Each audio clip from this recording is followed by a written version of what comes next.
Right, so hello everyone on Facebook Live. There's a team of people in here. I'm not going to make them do that Radio 1 thing where you all have to cheer and give a round of applause because that's just, they are here, really, they are here. So this is called Having the Guts, and it's really all about that kind of, that thing that you want to do, the thing that you perhaps have always wanted to do with your life, or discovering that thing that you've always wanted to do with your life. Can I just ask you, how many people here actually know what they want to do with their life? Because stuff gets in the way, doesn't it? And I tell you, the biggest thing that gets in the way of any great, unique idea or dream is the question, how? That gets in the way because we kind of like think, how am I going to do this? How is this going to work? So we go, how am I going to make enough money? How am I going to get to a point where people like, either buying from me, or they're going to read my book, or they're, reading books, or they're going to, engage with what it is that I have to offer. And we think about the how. How am I going to support my family? How am I going to do this? How am I going to make it work? And how am I going to do like a massive learning curve? Because that can also be the case too, where you might have a really good idea, but have no idea about actually how to make that really big idea happen because you think that you haven't got the skills. Or you just can't be bothered to go back into education. Let's face it, it's expensive. Well, it wasn't when I was younger, just showing off. So all of these how things can kind of trip you up. And one of the reasons why the how trips you up so much is because you might not be clear on the why. And why is like, it's like an open question. So how is like a closed question. How always leads to one answer. I don't know. Now, hopefully you'll come out with, well, I'll figure it out. But that tends to take an awful lot of arrogance, doesn't it? Well, I'll figure it out. It's all, I'll figure it out. So the how is a closed thing that leads to I don't know. But why doesn't? Why is expansive? Why do you want to do what you do? What is it? So how is, and why goes, well, why? And it kind of almost like leads to why not. And then it leads to why because it matters. And then it leads to why because I give a shit. It leads to why because this is in me. It leads to why because there's something deep inside of my root chakra that is coming up into my throat chakra that makes me want to scream because I want to do this so badly. I'm going to wiggle and piddle. And then suddenly we go back into the, but how? And then we go lost again, and it doesn't, and then we just end up talking ourselves out of it with the monkey mind that goes, well, you never amounted to much at school. My mother said a great thing to me. She said, she goes, you'll make a very good waitress because you're very good with people. Because she was a waitress and her mother was a waitress. And, and sometimes it actually takes a lot to step out of a paradigm in your life where you do better than your parents did. But I was having none of that. I am a very, very good waitress, by the way, and I love working behind a bar. I'm really good with all of that stuff because I like flirting, basically. It just gives you the opportunity to flirt. But then, there's lots of things in life where you can think about something and limit yourself to what you know. Whereas the why doesn't limit you to what you know because the why starts off a chain reaction into open, leveled thinking. So the why then kind of like goes, well, why? And I think it comes to what I would call one of the two, excuse me for this, but you'll really remember it. One of the two wet dreams. So there's the wet dream where you wake up in a cold sweat, the nightmare, and there's the wet dream that makes you go, oh my God, yes, in all of the best ways possible. So the cold sweat nightmare to me is a little bit like something that Wayne Dyer said. What if I die with my music still inside of me? And that's usually the why. That's where the why takes you. Why? Because I don't want to die with my music still inside of me. So in a way, my kind of like my really, really, really scary wet dream, the one that makes me just cold sweat, is what if I get to a point where I'm of an age where I just look at the fact that I didn't do it? Because we always look back on all of the things that we... you look back on your achievements. I think that this is why I put that post on Facebook about what I've achieved in the last 7 years. Because you look back over things, and most of the time you look at what you didn't do, not what you did do. So we don't really look at it like that. And I don't want to get to a point where I'm 178. And, well, I do actually want to get to a point where I'm 178. That'd be ace. But I don't want to get to a point where I look back and go, of all of the things that I didn't do, because there's not enough room on the gravestone to list them. And then there's the other wet dream, which is the idea that it's like, yes, I did it. This is awesome. I have stepped into being the person that I always thought I could be. And the person that you always think that you could be, you always have to fake it before you actually get to that point because, you know, you're not there yet. So you just have to pretend that you're doing it. So to me, that kind of like that feeling of why really comes out as what is the service that I want to create in the world? Because it's always about other people. So it's what is it that I want to do that is going to change something in the world? So do you mind doing a little exercise with me on this? Ish. It's all right. Kind of. I didn't think we'd have to work. I just thought I was going to sit here, slightly snooze, and have a glass of wine while you were talking on. And quite frankly, Becky, you're normally funny. This is way out of whack, you know. What are you doing? So I get very serious about things like this. Changing the world serious. So, okay, you can do this or not do it, and you can do it in your head. You don't have to do it out loud. So I often think that whatever it is that you want to do, that passion, that white heat, that belly thing, is usually caused by something that really gets on your nerves. So it's not caused by love. The thing in life that you want to do, that you chase because you think you're going to enjoy it, actually, it isn't about what you enjoy. It's about what makes you want to fly out of the bed because it matters. You know, it's like when people kind of like go off into war or whatever it is that they do. It's about the thing that you want to change in the world. And let's face it, that probably comes down to what you want to change in humanity. We have to put up with everybody, don't we? So if you think about what gets your goat about other people, now this isn't a point where I go, oh, well, of course that reflects back to you what you don't like about yourself, because that's kind of like lame, and we know that on one level. But actually the thing that you want to change in the world is usually kind of like from this call of annoyance. It's not coming from a place of, oh, this will make me happy and I enjoy being loving. The loving bit comes into it.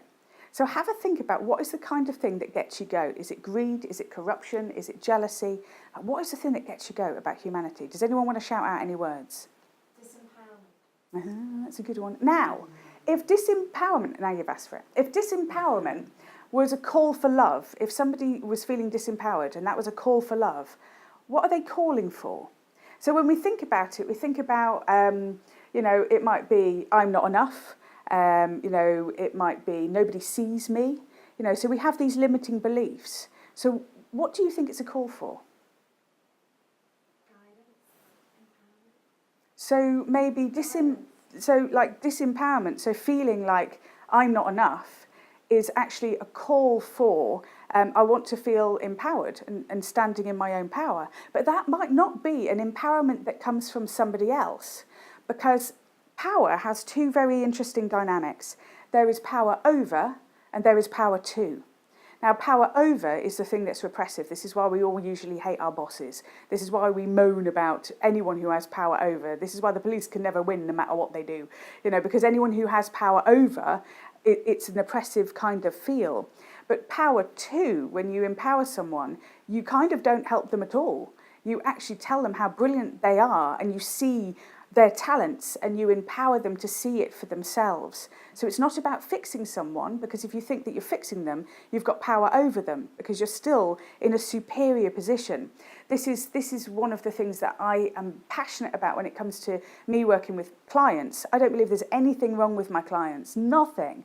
They come to me believing there's stuff wrong with them, but if I buy into that, they're not going to get any better. Because we'll be in the alignment. And that's the kind of thing where you end up having to see someone for years and you don't get any better because they agree with you that you're rubbish or whatever. They can't agree with you. They have to see for you what you can't see for yourself, which is you being brilliant. So in a way, that when you sort of say that disempowerment, let's look at that. So we've talked about it in the personal. Let's look at it community-wise. So people who don't have a voice. So there's huge amounts of communities that don't feel that they have a voice, or a voice that isn't recognised. So I work in the media. So obviously there's different things where you might kind of say, okay, well, community radio does a lot to actually give a voice to people who perhaps don't fit in because their demographic isn't wide enough to actually end up with radio shows or TV shows that cover their levels of interest and things that actually correspond to them. So here you go, you may want to suddenly become a radio presenter and do something, anyway, just saying. And then, of course, when we look at it globally, We look at the power overs. So, for example, some of the bigger countries, like say, for example, America or other countries that perhaps seem to be like, powerful countries that have power of wealth and power of kind of like, I don't know, military power, whatever the power may be. That also, again, then you're looking at on a global thing, whereas then there's going to be the disempowerment of other places, and that might be, okay, so I want to go out and work in a country that seems to be not as empowered because they haven't got as much money, which means I make different choices about where I buy my cheap clothes, for example. So we start to get to a point where we're thinking about it more consciously, where we're getting fair trade stuff, where we're just being aware of what our buying and purchasing choices are and the impact that they have on a global level. Now, I've gone off on one, that happens. So when you're sort of saying that, what you don't like about the world is disempowerment, well, what do you fancy doing? Because there's a heck of a lot, that you can do. Even going and buying a coffee and noticing that the person who's serving you is having a really rough day. You just go, your hair looks lovely. I really like your hair. Is that, are those earrings? Da, da, da, da, da, da.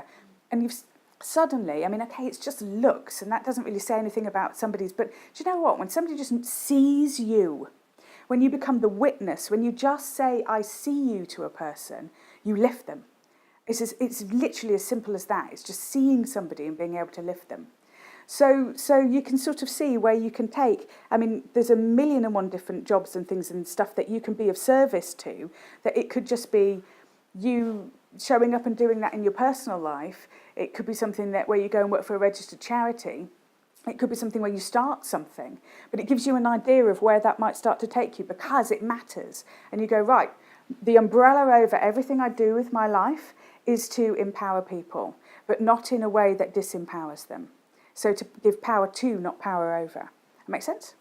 Anyone else want me to pick up on something that is kind of like gets the guilt about human beings? Yes. I think I've always felt that in Western society there is a suppression of emotions.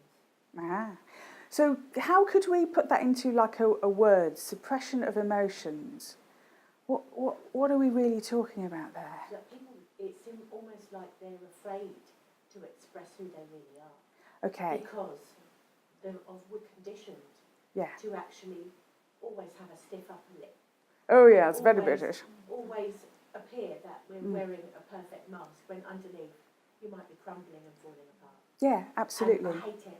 So what can we call that? I want to call it almost like fake courage, but it isn't that.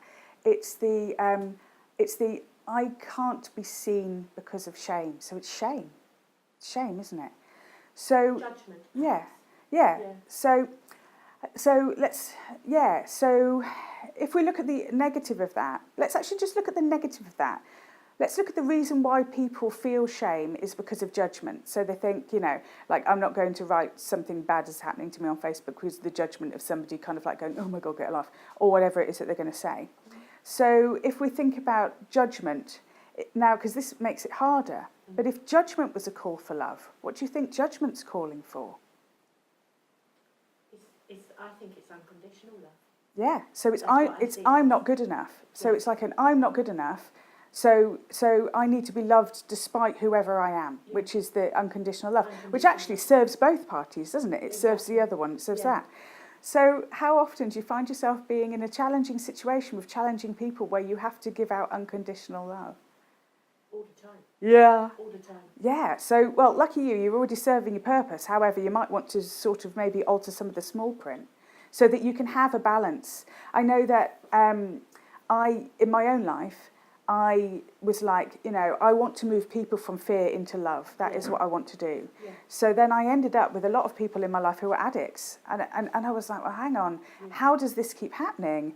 And I'm the common denominator here. So why am I asking for something that keeps repeating itself?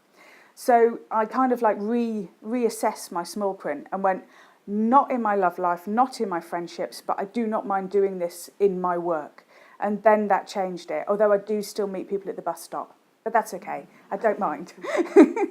Yeah, and you do.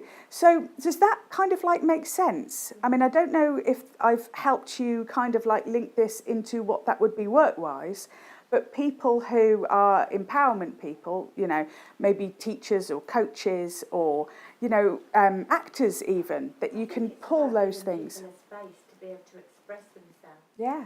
And to be completely who they are. Absolutely. So then in which case you might even decide that you want to do that in a university with students, because I know in Bristol we've had quite a lot of students having really hard times. So it depends where your demographic is that you want to show up for. So does that make sense to everybody, how I'm kind of like wielding this and putting this together? Yeah. So, Sorry, go on. I get what this lady is saying. I see it as quite a British thing. You know, it's not just, okay, we're all different, of course we Yeah. are, etc., etc. But as Brits, we're quite good, aren't we, at putting up this kind of veneer, aren't we? Particularly if we're from the south. In fact, and I say we're all different. A friend of mine, who's sadly no longer with us, used to say when he moved to Bristol, what he liked about Bristol was, and it's all comparative, he'd lived in Surrey before. He said in Bristol, people are more ready than in Surrey, he said, to admit to their vulnerabilities or what's wrong or wherever you're crumbling, etc., etc. So yeah, but it is, I think, I do see it as a quite a British thing. Yeah, well, I think it's the stiff upper lip from the war. And I tell you one thing that made me think, much better since Princess Diana died. She wanted to be the queen in people's hearts, and then there was suddenly this massive heart opening and pouring out of emotion. Whether or not you liked her or not, it doesn't really matter. She was the queen in people's hearts, but of that energy of the heart. So she kind of freed everybody up to allow themselves to have a good old kind of like, you know, not being stiff upper lip, which is a good thing. Good, so I want to talk about fear, which is the next thing. We really don't want to talk about fear.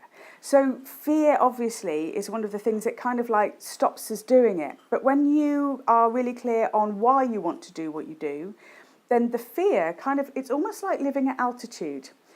The fear bit, there's suddenly like a distance between the voice in your head that says, I can't, or I don't know, or the how voice, trying to figure out how to do something.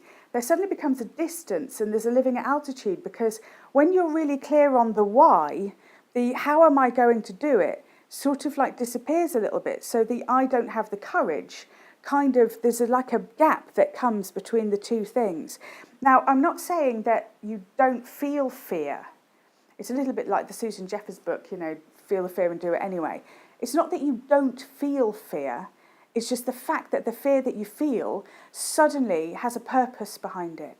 So you feel strong enough to kind of like engage with it and engage with any level of anxiety and push and keep going and move through it, rather than going, oh, well, I can't be bothered then because it doesn't matter. Because when it's just about you, it's very easy to just go, I don't want to put the effort into this. I don't want to, you know, push it. I just think, you know, I'll go back to the old job that I was doing, or I won't do it, or I'll do it next year, or I'll have a cup of tea. You know, I'll go and do something else. You know, all of the necessary procrastination techniques that we use. You know, there's quite a lot of them. I know I've done quite a lot of them myself. But when you're engaged with your why, it kind of makes you feel more prone to pushing through past the procrastination, past your fear, into the next level, because you are always going to fear something that you don't know how to do. And I heard a really brilliant quote. I don't know if any of you are familiar with Robert Holdham. He's great. And he said, fear is an indicator that you're being too independent. And you know what? I thought that is completely true, because even when you talk to somebody about what you're fearful of, just actually having someone bear witness to your fear, it sort of dissipates it. It doesn't mean that that person actually even has to help you with it. It doesn't mean that you have to say, oh, I need support. But it is just literally having somebody else who's helping, like by, you know, even text messages, like even just like, so, you know, I've had a friend who's been going through some work stuff recently, and just every so often, every time I think, oh, I wonder how she's getting on with that, I don't just wonder, I then send her a little message saying, hey, how's it going, da-da-da, but without saying, have you got a job yet? Because no, it's like because that doesn't help really, does it? It just makes people feel worse. But just to sort of say, hey, how are you doing? What's been going on? How was your day? So that she has an open doorway to come back and say, oh yeah, I've been busy, or this hasn't happened, or this hasn't worked out in the way that I thought it was going to work out. So does that make sense? It's just kind of like connecting those things. There's a lot less fear when you feel like you're not completely doing something on your own. So fear is an indication that you're being too independent. So probably a lot of you go, oh, I see. I mean, we might not all have supportive communities that we can actually turn to, but it's amazing what outreaches there are online.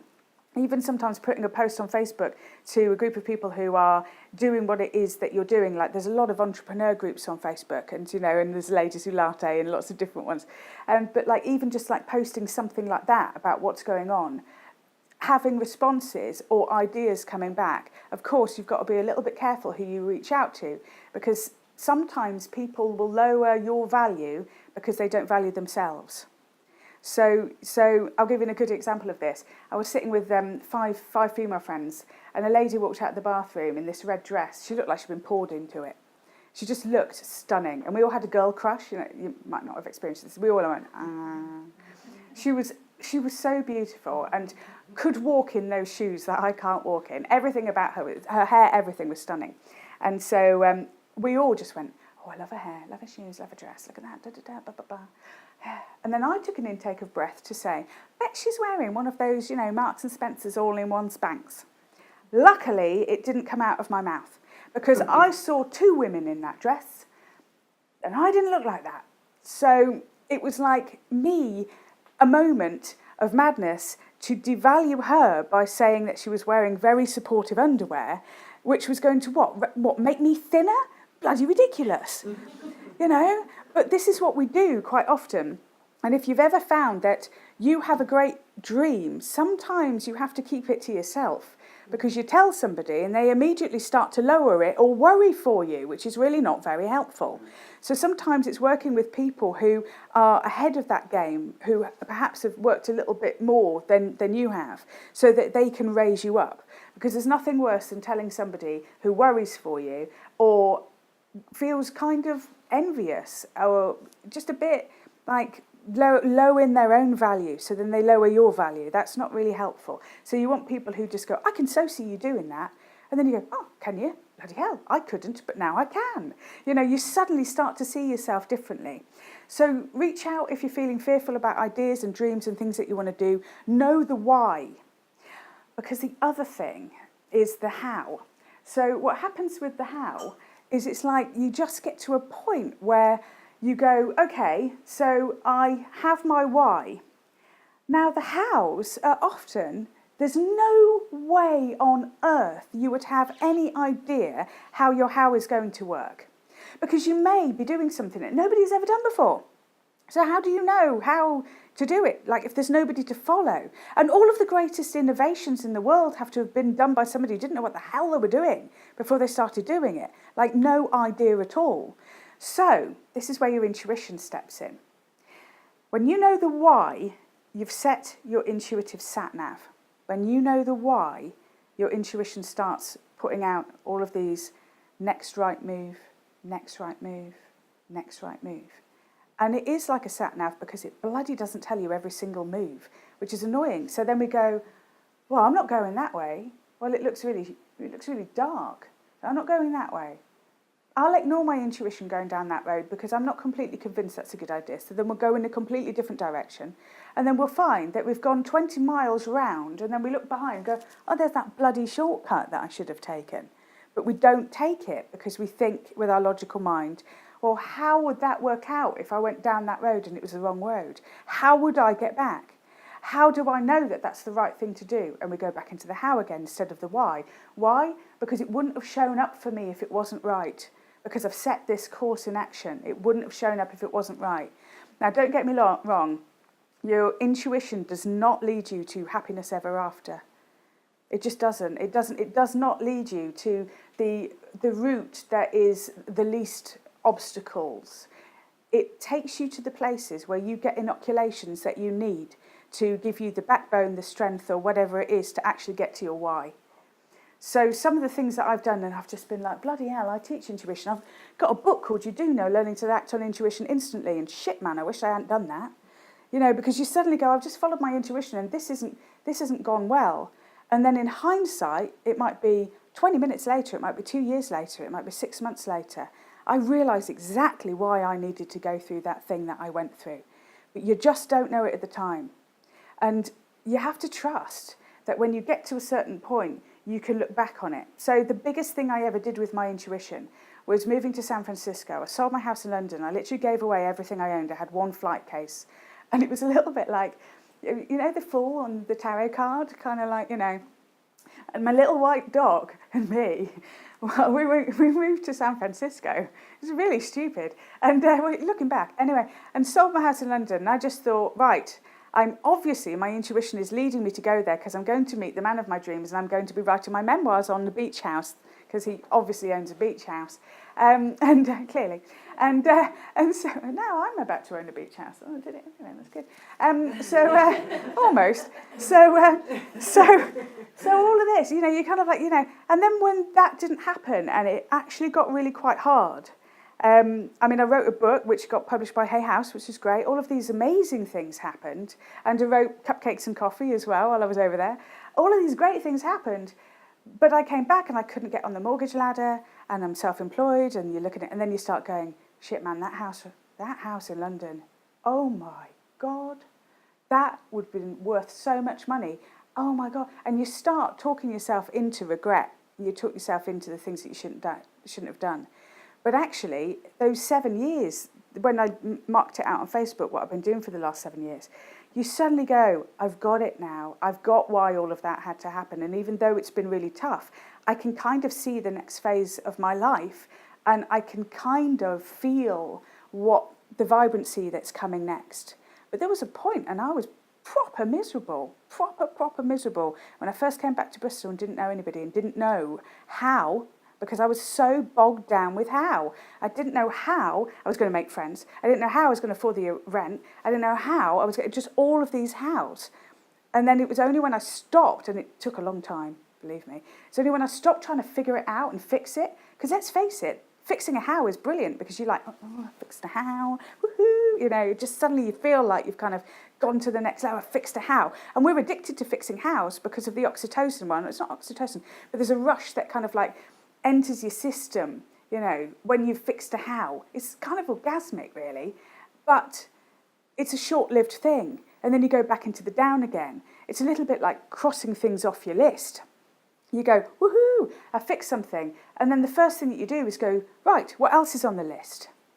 You know, so you're going into hows. And then the minute you stop going into the hows and you go into why, suddenly it's like living at altitude, your intuition kicks in, you suddenly start following things that you know are the right things to do, and you get to where you were going so much faster than actually trying to fix all of the problems. It's like being in a sinking boat and trying to fix all of the holes in it. Cool. Does that make sense? So what I've been talking about here is going to be taught in a workshop. The workshop's in London and it's also in Bristol. It's taking place in here. Really small kind of numbers of people. So there's information about it here as well. And what I'm going to do is, because you guys came and anyone on Facebook Live that can say to me that some of you who are here have already bought tickets, and I'm going to honour this as well, that you get a free breakthrough session with me because you're watching this now. But you've got to have kind of like told me that you want to do it by 6 o'clock tomorrow. So you get a free 1 hour coaching session with me as part of the whole package. So that's a cool thing. So it's a breakthrough session. It's all about kind of like homing in on what it is that we kind of like bring out of the workshop. So that's going to be a good thing. Workshops in Bristol, workshops in London. Also, you can tell them about this if you like. I'm doing my stand-up show at Arnold's Vale, at the cemetery there. Easy audience. They're all dead. It's going to be great, dead good. And again, like, I'm sure that they will be. It's just like, get off me, Sam, get off me. Anyway, so doing my little Derek Akora there. So if by 6 o'clock tomorrow you send me an email, you can have a half-price ticket, which makes them a £5. So, but you need to say becky@beckywalsh.com is the email, or message me on Facebook so that you want to come, and we'll do it at half price because we thought that would be kind. Yeah. So I'm going to stop going on now and open up the floor to you guys and ask if there's any questions that you've got. And also, if you're watching on Facebook, if you've got any questions as well, then you can type them into the comments. And if I don't get to speak to you tonight about them, if I don't reply, because this is the first time we've done it, we don't really know what we're doing. So if we don't reply, then I will message and make a comment in the comments box. Oh, I've got like a little love heart flying across. Thank you very much. You can send me more loves if you like. Thanks.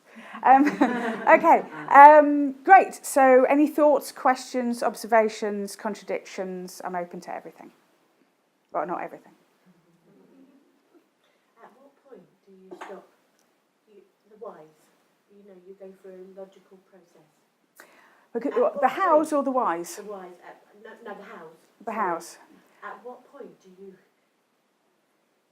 is it when you just relinquish and release and you just stop They trying never stop. Okay. It's the fact that you stop chasing them. So in other words, like once you're clear on your why, there will be hows that come up. And there are important hows, like how the hell am I going to pay the rent? That is an important how. This isn't a case of build it and they will come, because that was a film about dead people playing basketball or baseball or whatever it was. It doesn't really apply. But the how is like links in a chain, because it only adds to more hows. So let's actually talk about if I want to start a new career, how am I going to pay the rent? So there's the first how. And then you go, okay, so then the next how is, because if I can't pay my rent, I'm going to be homeless.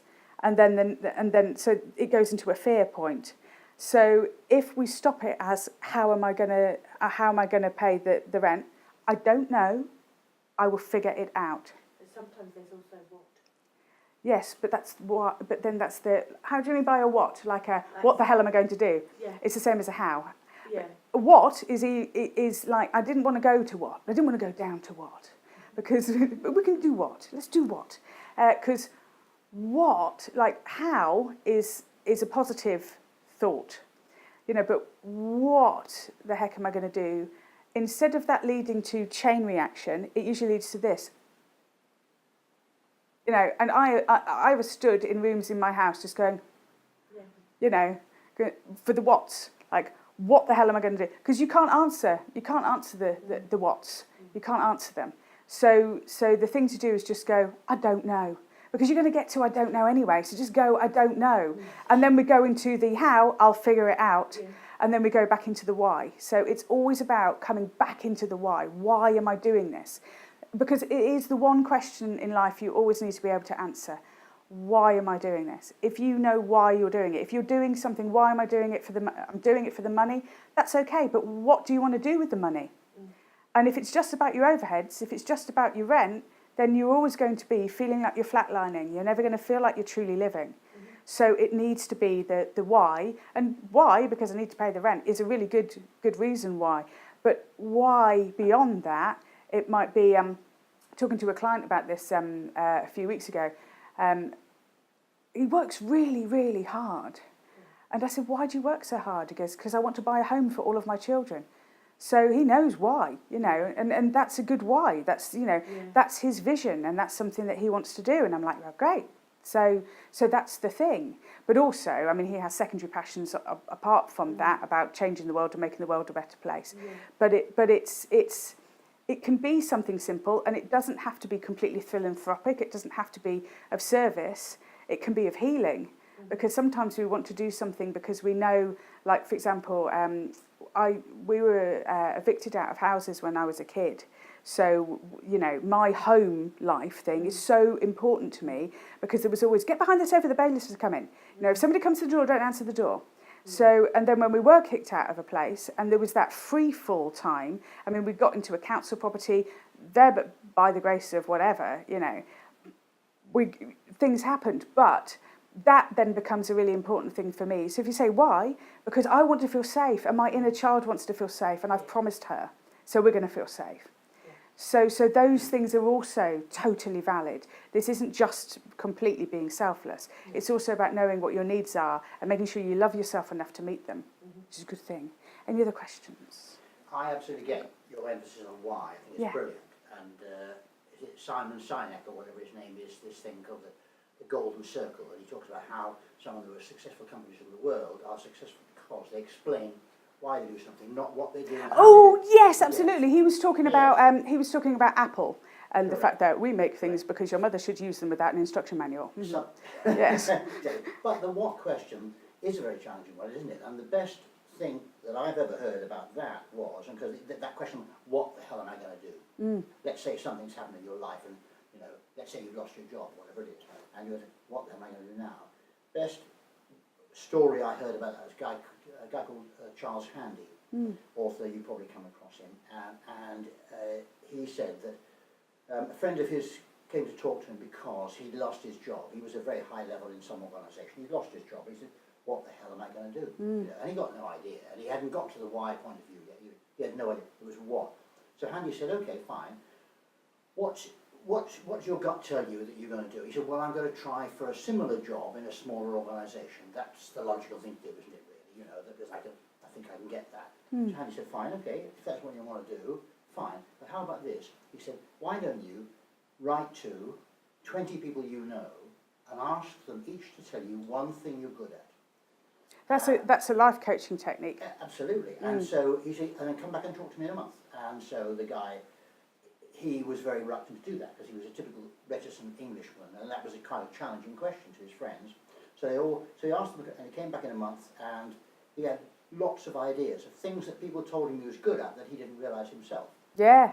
And so he had lots of ideas for maybe a little hobby, or, which might turn into a business or a part-time job, whatever it is, or some volunteering, whatever it is, you know. And he came back to Handy and said, well, yeah, these are all brilliant, and none of them have mentioned the thing that I thought I was good at. None of them have mentioned. They all come with ridiculous things. So Handy said, fine, that's really good, it sounds tremendous. And he said to the guy, what are you going to do? He said, well, I think I'm going to do what I originally said. I'm going to go for a similar job in a smaller organisation. So Handy said, well, I lost that one, but I suspect he'll be back. Well, it's a brilliant story. And that is it's a brilliant story as well, because you've really underlined with it that whole point about, you know, when you're fearful, so he's obviously making fearful decisions, is actually when you're fearful, go and ask other people. So it's like, you know, don't make all of these things on your own. There's a lady, go on, you were saying something, you asked me something. Oh, yeah. You forgot. Back to why. Yeah. For a second. How narrow should it be? The why, because mine is quite wide. Mine's wide too. Wonder, I think that's okay. So if mine's moving people from fear to love, that's massive. So, you know, I like big, you know, so it's good. So, yeah, I think that's okay. So I think it's not a bad thing to do. Have you got any questions? My battery's running out. That went quick. Haven't got it. No, it's fine. Have you got any questions? Because I think we're going to wrap up soon anyway. So I don't know if any questions are coming. Don't even know how to see them on Facebook. We'll figure it out afterwards. No so that'd be cool. questions, lots of love hearts. Oh, thank you for the love hearts. And Adrian says bravery is the start. Yes, it is, isn't it? Yeah. Thank you, Adrian. Thank you very much. That's cool. Good. So any last kind of like couple of questions? Anything that springs to mind? How, when you're starting to put things in motion, if you're eternally optimistic, how can you balance the structure of day-to-day trying to make it happen and the strength of that gut belief, that willing it to happen, if you like, and that sort of trust thing? How do you balance it? I think it's like, you know, in my book You Do Know, I talk about this as being kind of like, you know, Eddie Stobart trucks. Like, if you fancy someone called Eddie, you are going to see Eddie Stobart trucks everywhere. But there's a reason for that, because Eddie Stobart trucks are everywhere. So we kind of then go, well, am I following, like, is this like intuitive signposts and symbols that me and Eddie are really, really meant to be together despite the fact that he's married? You know, it's like, you know, where does that blind, desperate hope kind of like come in, where we end up hanging on to something? And I think if it feels compulsive, it's addictive. So when you've got that sort of like, I really, really want this to happen, but it feels like, you know, that Garfield that used to be stuck on the back of a car, like, you know, it feels like I can't move off the back of the... It's like, if you really don't feel the flow with it, if it feels like it's something that you're just like, you're stuck to it like a barnacle and it hasn't got flow, then the chances are it's a compulsion. And so breathe and just kind of go, okay, so who would I be if this didn't happen? Because in a way, with the flow of something, like if you've got a real dream, you know, relationships are one thing, but if you've got a real dream, they always say, keep going, don't stop, blah, blah, blah. And I get that, but if I can't sing, I am seriously not going on The Voice. Just saying. It's like, but having said that, you know, Ed Sheeran couldn't sing. He took singing lessons and he made himself get to a point where he had a good voice. So it's about thinking, again, in the why do I want this? Because if the reason why we want it is because we want to be famous and we want everyone to love us because we don't love ourselves or because we haven't felt love, then that's when it's a compulsion, it's addictive, because we think happiness will happen when.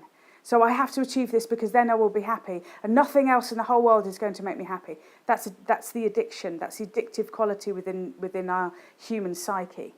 If it's like, I would love to do this, and there's a sense of expansion about it, rather than it being closed in, it feels expansive, it's usually okay. Does that help? Yeah. So does yours feel expansive? Both. Right. Then I've just that's done the good. letting go. I've just taken 2 calls off the back of the car, maybe another Good one idea. recently. How's the teeth? Yeah. You know, it's kind of like, but I think And exactly that. I had to look at, okay, Sainsbury's checkout, or you know, what's the other path? And I had to really face that. Interesting, but it is generally expensive. and also that can be such a good thing. There's this idea that you have to give up and put everything into this one thing, otherwise it won't work. Such rubbish. It's like, actually, it's so much like, you know, with having maybe a hobby job or another job or something like that, actually you grow and you find that you meet the right people, and suddenly you can end up fast tracking because somebody that you were like, you know, serving coffee to turns out that they actually work in the industry, and they say, yeah, come and da-da-da-da, and suddenly it all opens up. But there's this idea that somebody's going to see you serving coffee and go, oh my God. I mean, the last time I spoke to her, she said that she was going to be an actress, but look, she's serving coffee, meh, meh, meh. There's a shame around you're not succeeding at what it is that you're doing. You know, you don't have to explain anything to anybody. You only need to know why you're doing something. You know, so I took an awful lot of interesting pathways to be able to get on the property ladder. Very interesting. And if people who knew me as Hay House author, blah, blah, blah, blah, saw me doing these interesting pathways, they'd be like, oh my God, she's so broken. She's really good. But yeah, it's because there's a movement, there's a flow to what's important, and it's about what's important to me, not what's important to everybody. That makes sense. Good. Any other questions? I think just listening, it makes me think I've kind of, you know, going through this, I know my why. I'm trying to, you know, figure out the hows as I go along. But it's quite hard taking the family along with me, you know, and I've got husband, parents. Yeah. People who worry for you, it's really, that is really hard. And it's usually because you'll have been talking to them about the house, and that's made them more worried. Or sometimes they're asking about the house, but how are you going to do this? How are you going to bring an income in? Yeah. And I guess the answer is, I don't know, I'll figure it out, because we haven't got there yet.